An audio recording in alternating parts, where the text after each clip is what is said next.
Hey guys, today we are going to be breaking down the incoming LF Android 17, and we do have an EX 18 as well from the Tournament of Power. Let's go ahead and start with the main character, 17 here. I have not looked at anything that he does, so this is going to be completely new to me. So he's a blue ranged character.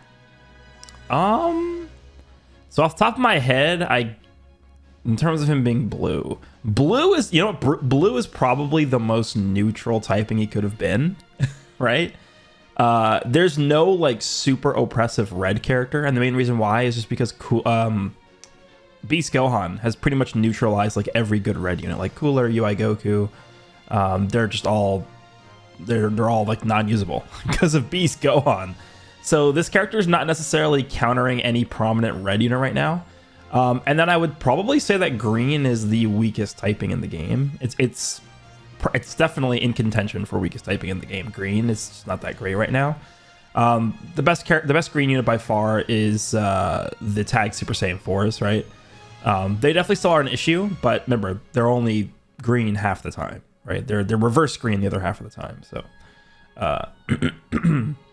17 will have type advantage half the time, and then he'll have type disadvantage the other half. So I think him being blue is okay. I don't really have an issue with that. There's no glaring, counters or, advantages this guy's going to have because of that. Just a very neutral typing. Range could be an issue. We know how the game is right now with Gogeta Blue and just how blast units are treated in general. So hopefully this guy's going to be good enough to warrant him being a ranged character. We'll see. All right, let's just pump him up. Okay. Yeah, I'd say these stats are pretty good. Honestly, at this point, these are kind of the stats we're hoping to see. Mid 260s to main offense, and then mid 170s for defense. That's pretty much what we have become accustomed to seeing for these characters. Something else to note about this guy is his strike is not that different from his blast. It's only 3,000 lower. So technically, I guess, unless he has specific blast damage in his unique abilities, you could, if you wanted to, just go for strike on this character, I think. We'll see. All right, so 5 key on strike card, huh? It's actually really good. 5 key is a lot. I think this used to exist before, but it was only 3, but now it's 5. Okay. And then blast damage up. So the new tag, by the way, is Universe Rep. Universe Rep is the new tag, which, as we can see, is pretty much just every... This is just every, like... Yeah, this is just like every Rival Universe and Universe Survival Saga character, right? Which is interesting. Okay. The Universe Survival Saga obviously is still existing because it's a episode. I actually do want to check it. Does Universe Rep just straight up replace Rival Universe and like Universe 2 and Universe 6? Like all these other tags don't need to exist. We'll see. All right, strike gets him 30% key recovery for 15 counts. It's actually really good. 15 counts is a while. He gets card draw speed on his blast card for 5 counts. That's very similar to the green Wrathful Broly. Green Wrathful Broly gets card draw speed on his strike cards, which is a very strong ability. That's a really... So now he doesn't really need card draw speed in his unique abilities now. I mean, it would be nice if he just got it. Like if he just got normal card draw speed and then this was a bonus, but he doesn't need like normal card draw speed now. All right, so his blue card is massive impact damage, draws a special arts card next. Wow. Upon activation. Every time he uses a blue card, he draws a green card. That's strong. If his green card is broken, this guy's going to be nuts already. All right, so this is a stop time effect. Restores key by 40. 20% of damage inflicted 15. He gets card draw speed on this. Okay. Well, now we know he probably isn't going to get card draw speed in his kit anywhere else. Shortens ally sub count by 2. Unique gauge is full. Oh yeah, this guy's a unique gauge. If unique gauge is full, applies buff effect, nullifies enemy special actions, activate changing cover for 10 counts. 20% damage inflicted by allied tag Universe Rep or Android, 15 counts. And then if unique gauge is not full, it charges it up a bit. All right, so I don't know how his unique gauge works yet, so we'll see how that operates. But the ultimate is massive impact damage, 50% ultimate damage for 3 counts, 50% damage cut, nullifies endurance, applies the following effects to self if there is a defeated battle member. Type neutral and then gets a Dragon Ball. Type neutral is really good. This kind of reminds me of Ultra Super Vegeta's ultimate a little bit, which is obviously good. This green card is good. I do like this. Subcount reduction, you get key damage, card draw speed, and then if your gauge is full, he gets cover null as well, and then support for the whole team. That's good. I would have liked if the support was not specifically for these tags. I would have just liked if it was just all allies, because I see myself running, like, based off of what little we know about this character so far, this is a character that I could see myself running a lot on the leader slot for other teams, and because he's buffing specific tags, it's not really going to work that well with other teams. All right, main ability, Supreme Offense and Defense. Draws the ultimate arts card, Excel Finish, 20% HP and 40 key. He gets card draw speed on his main ability. Okay. A lot of card draw speed. So he's getting card draw speed on his main ability. He's getting card draw speed on his green card, and he gets card draw speed from his blast effect. He gets 30 counts of cover null on his main ability. That's good. That is Ultra Blue Kaioken Goku. That is LF Red UI Goku. They all have that effect. That's strong. 30 counts is a decent amount of time. And then we also, don't forget, he also gets cover null on his, let me push this button. He also gets cover null on his green card when his gauge is full. All right, so Universe Rep, Androids, or Universe Survival Saga, Blast Attack, and Strike Defense. Okay, that's good.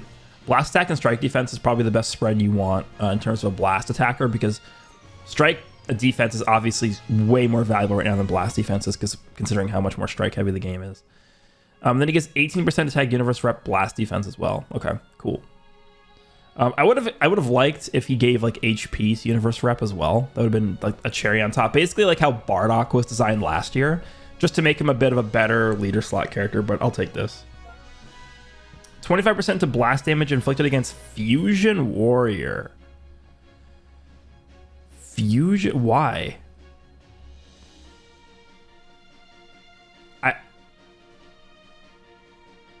I guess they're classifying Ani Raza as a Fusion Warrior. I guess that makes sense, because like Android 13 is a Fusion Warrior. That has to be the reason, right? Ani Raza being a Fusion Warrior, that must be why he does extra damage to Fusion Warriors. That has to be it.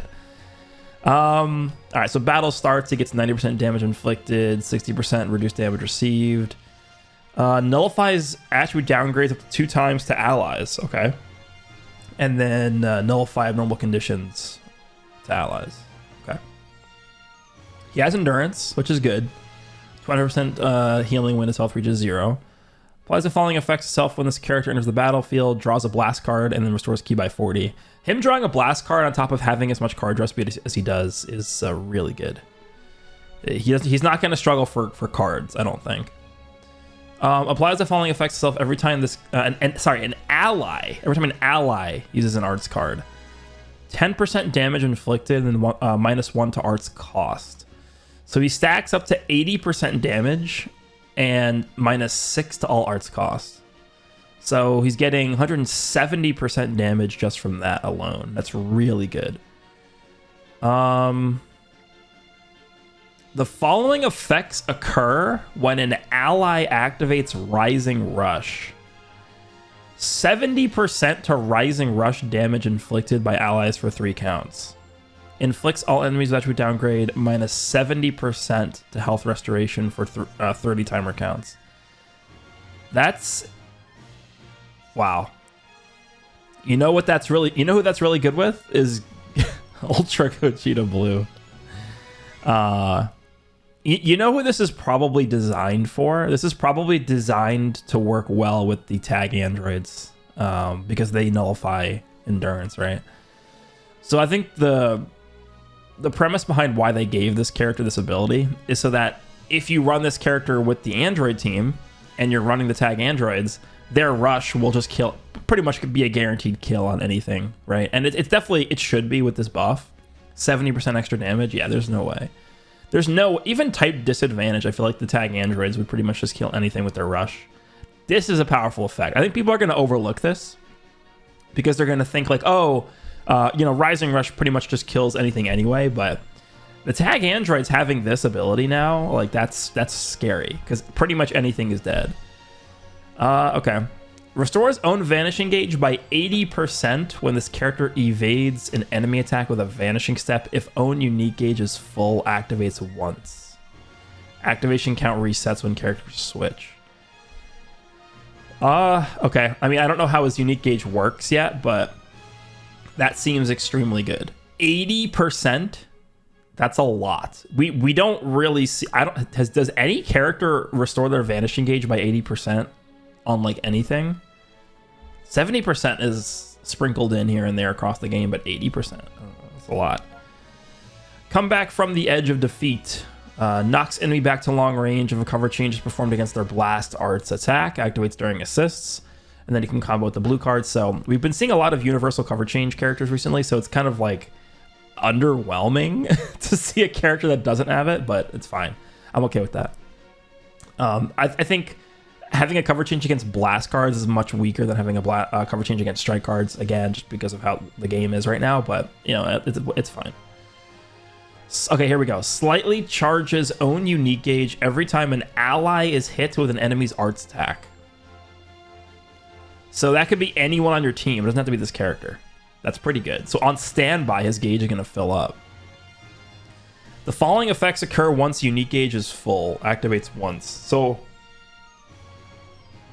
this is... It sounds like it's going to be a unique gauge that just fills up once, and then that's it. It just stays full. 30% HP plus 50% to special move ultimate damage. Oh, ultimate damage. He's already getting a lot of... So he's going to be getting 100% ultimate damage when this gauge is filled up. And he's getting minus 50% to sustained damage cut when he activates his ultimate. Okay. And then he gets another minus 15% to enemy sustained damage cut effects to allies. To allies! To allies! Okay. That is powerful. Giving that buff to allies, that minus enemy sustained damage cut, that effect itself is extremely strong. Reduces enemies' Dragon Balls by 1 and then seals enemies' main ability for 15 counts. Following effects occur when an enemy activates a special move, arts, ultimate arts, awakened arts, or rising rush while this character is on the battlefield. Shortens allies' subcount by 3. And then cancels enemies' attribute upgrades and buff effects. Activates 3 times. Yeah, okay. 3 times. That's strong. But the only downside to this is he has to be on the battlefield for this to activate, I guess, but it's still really good. The following effects occur every time the enemy uses a special move, ultimate, or awakened arts card while this character is on the battlefield or on standby. Okay, so this effect is the same as the one above it, except he can be... this one is as long as he's on the team in general. Restores ally health by 10%, activates 3 times. Effect activates even if this character is defeated. Wow. Okay. Inflicts enemy with attribute downgrade minus 50% to special move, ultimate, and awakened arts power for 3 counts 3 times. That is nuts. 50%.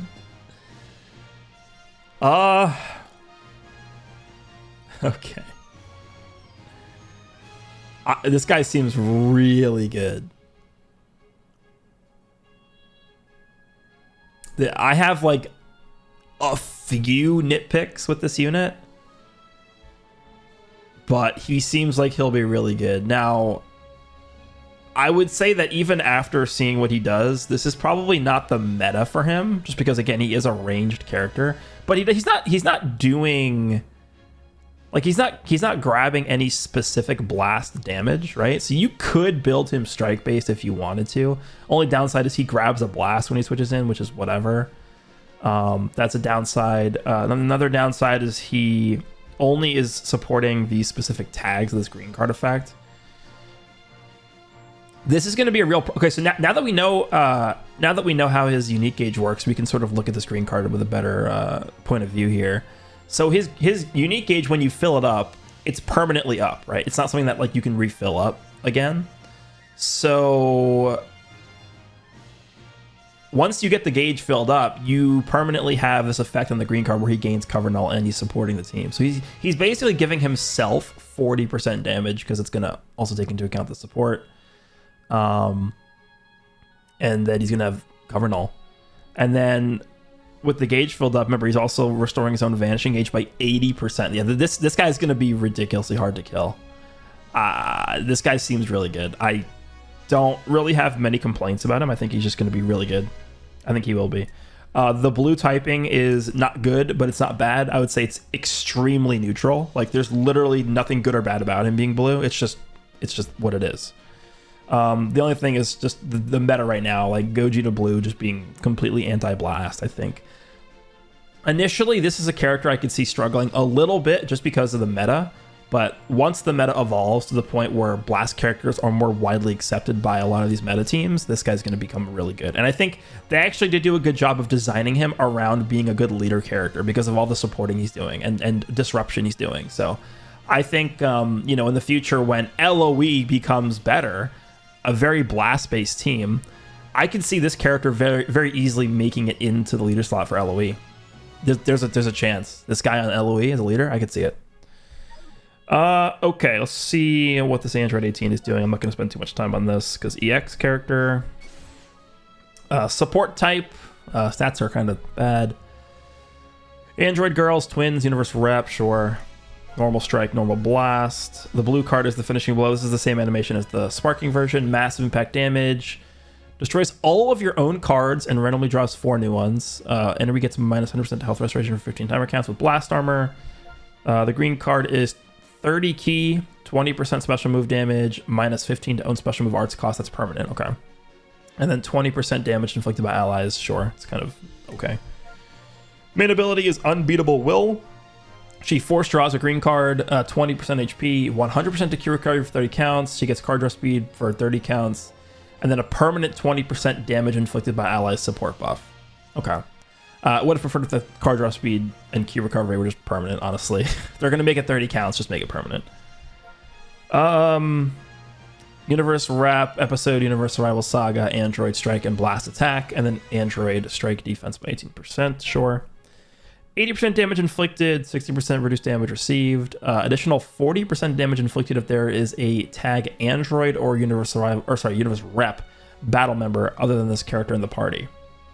So that's what, 120% damage. Following effects occur when this character is the battlefield. 20% damage for 15 counts. Shortens allied tag androids or rep sub count by 5. That's 5. Okay, that's actually really good. When she enters the battlefield. So what that means is the character you just subbed out is only going to have a 5 sub count counter before you can switch back in with them. Inflicts enemy with attribute downgrade plus 20 to special arts cost for 15 counts. When this character switches to standby, 30 key, 10% HP, 20% damage, and then minus 1 card draw speed. It's actually not bad. This character's actually, she seems pretty decent as a support character so far. The following effects occur when changing cover. Reduce damage received by 20%. That's good. Seals enemy strike cards. The sealed cards cannot be used for 5 counts. 5 counts is actually a lot. That's strong. I do like that. Following effects occur upon landing a strike or a blast arts hit. Draws a strike arts card next. Activates once. Okay, that's like a mini Vegeta Blue ability. Activation count resets when characters switch. 10% to own critical rate, 15 counts up to 50%. Inflicts all enemies with attribute downgrade plus 10% damage received, 15 counts. And then inflicts all enemies with attribute downgrade plus 50 to strike arts cost for 3 timer counts. You know what? I actually think she's pretty decent. She's an EX, so she's going to be pretty tough to pull for most people. And I don't think many people are going to be summoning on this banner anyway. But I think what she's doing is actually pretty good. She has a decent basis for a supporting, tanking, disrupting character, which is what I expect these side banner characters to really be doing, right? I don't expect, like, even if she was a 1% sparking character, I don't really expect, like, I don't know, a potential sparking Android 18 to come out and just all of a sudden be like, you know, dumpstering people. Like, that's going to be the role of the main headlining character of the banner, usually. So I think this role for her is actually pretty decent. She's better than I thought she'd be, for sure. All right, let's take a look at the equipment. Anything we got that's new here? Let's see what we get. Archive. I believe Ultra Space Time Rush is resetting this week, so we should be getting a Awakened equipment as well. Oh, what's this? This is a new unique equipment. U4, keep hitting him hard. This is for Universe Rep. Oh, it's one of these. Ugh. Health, 10%, strike attack, blast attack, and they're both Universe Rep. Strike. Oh wait, no, this is actually the this is modeled after, no, it's different. I guess this is more so modeled after the GT version, but okay, so slots 2 and 3, you're getting strike attack up to 12%, blast attack up to 12%. That's base, so it's not that great. But then you're getting pure 12% strike and blast defense. But the only problem is, like, why are they limiting this to only, like, it only working when you have 3 battle members remaining? Like, that's so stupid. Just make it permanent. I don't understand. All right, whatever. Anything else? Oh yeah, they awakened this. So this is Universe Rep again. So we have key recovery 15%, strike defense 25%. And then, yeah, this is good. This is a nice one, I think. Strike attack or blast attack, and then with that you get the corresponding pure buff as well. This is really strong. This equip's very good. I do like this. This is a nice buff to Universe Rep, but the last slot being like choosing one of the two can be annoying to roll, but I think it's a strong equip for sure. I assume that is it. Did I miss anything? Let's just check one more time. I think that's it. It was just that Android 17 equip, which I'm assuming is just going to be co-op, which is annoying, but whatever. Okay. So the last thing I want to do real quick is just check something real fast here. Let's see. Did they merge these tags or not? They did not. I was really hoping what they would do is they would make this Universe Rep tag just a combination of all these other tags. Let's just take a look at all the different types of like Universe Survival Saga tags we have in the game. So number one, we have the episode Universe Survival Saga, which is fine. I don't really have an issue with that. But then we have Universe 2, Universe 6, Universe 9, Universe 11, Rival Universe, and now we have Universe Rep. It's like 6 different tags, all for the same thing, pretty much. I mean, I can understand them having like specific universes, like 2, 6, 9, and 11. Typically, what they've done is, let's just go to Universe 2. This is the way they've been handling like the specific universe tags. Like, so for example, I believe it's these ones. They give like extra buffs to the Universe 2 tag, right? So the way that they're like sort of handling those very small and minor tags is they're just giving you a bit of an incentive to run other characters that are on the tag by giving extra buffs to the Z ability. But it's like, dude, how many different tags do we need for this saga? For Universe Survival Saga, we have 6 different tags. At what point is it just too much, right? My idea was just to consolidate all of these tags and just put them into the Universe Rep tag, and it would have just been a lot cleaner. You wouldn't have characters that are buffing Universe Survival Saga, and oh, this guy's buffing Rival Universe, and oh, this guy's buffing Universe 6, and oh, this guy's buffing Universe 9. Like, it would just be a lot cleaner and a lot easier to understand for a lot of players if you just consolidate all this into Universe Rep. Because, how are they really going to handle this? The Universe Rep tag. Like 17 is buffing the tag with his Z ability, which is fine, I guess, but like, why do we need to have Universe Rep, but then also have Universe Survival Saga, but then also have Rival Universe? Like, I don't understand. Seems a little bit redundant to me, but whatever. Let me know down below what you guys think of Android 17 and 18 and the update overall. I don't know what the banner looks like yet, but I would be very surprised if it was worth summoning on, but we'll see. I think 17 looks really, really nice, and I'm looking forward to seeing how he actually, you know, performs. So hope you guys enjoyed this video, and I'll see you all in the next one.